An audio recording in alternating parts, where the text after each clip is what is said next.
தம் கிருபை பெரிதல்லோ என் ஜீவனிலும் அதே இம்மட்டும் காத்ததுவே இன்னும் தேவை கிருபை தாருமே இன்னும் தேவை கிருபை தாருமே. கர்த்தரும் இரட்சகருமாகிய இயேசு கிறிஸ்துவின் ஈடு இணையற்ற நாமத்தில் சேனைகளின் கர்த்தர் ஊழியத்தின் மூலம் 28/2/2025 இந்த நாள் உங்களுக்கும் உங்கள் சந்ததிகளுக்கும் மகிழ்ச்சியை தரக்கூடிய நாளாக அமையட்டும் என்று மனதார வாழ்த்துகின்றேன்.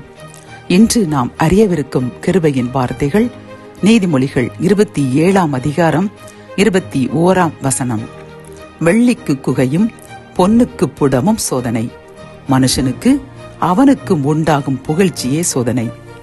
கத்தோலிக்க வேதாகமம் இவ்வாறு கூறுகின்றது: வெள்ளியை உலைக்களமும் பொன்னை புடைக்கும் குகையும் சோதித்து பார்க்கும், ஒருவனை அவன் பெறுகின்ற புகழை கொண்டு சோதித்து பார்க்கலாம் என்கின்றது. பிரியமானவர்களே, இந்த வசனத்தின் மூலம் கர்த்தர் நமக்கு ஒரு நல் ஆலோசனை கூறுகின்றார். அது என்னவென்றால், வெள்ளியை குகையில் நன்கு உருக்கி அதனுடைய தரத்தை அறிவார்களாம், பொன்னையும் சோதித்து அறிவார்களாம். இதை போன்றுதான் ஒரு மனுஷனை புகழும் பொழுது அதற்கு பின்பு அவன் எப்படி வாழ்கின்றான், அந்த புகழை நம்பியே மேலும் மேலும் புகழுக்காக ஒரு சிலர் என்ன செய்வார்களாம் தெரியுமா?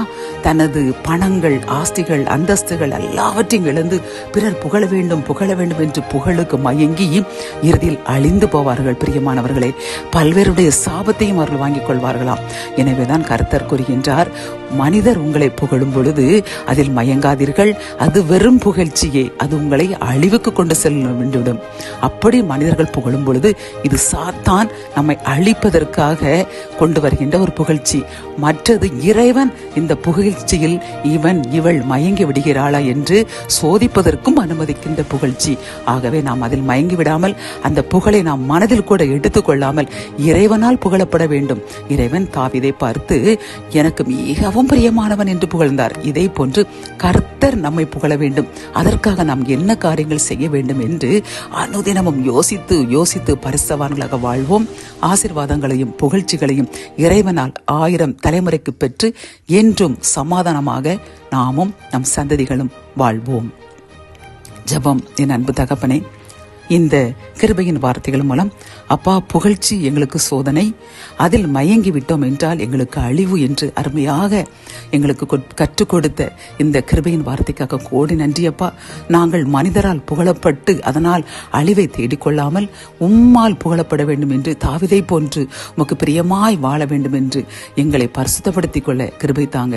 அதன் மூலம் மிகுந்த பரிசுத்தவான்களாக பரிசுத்தவாட்டிகளாக எங்களையும் எங்கள் சந்ததியை மாற்றுங்க.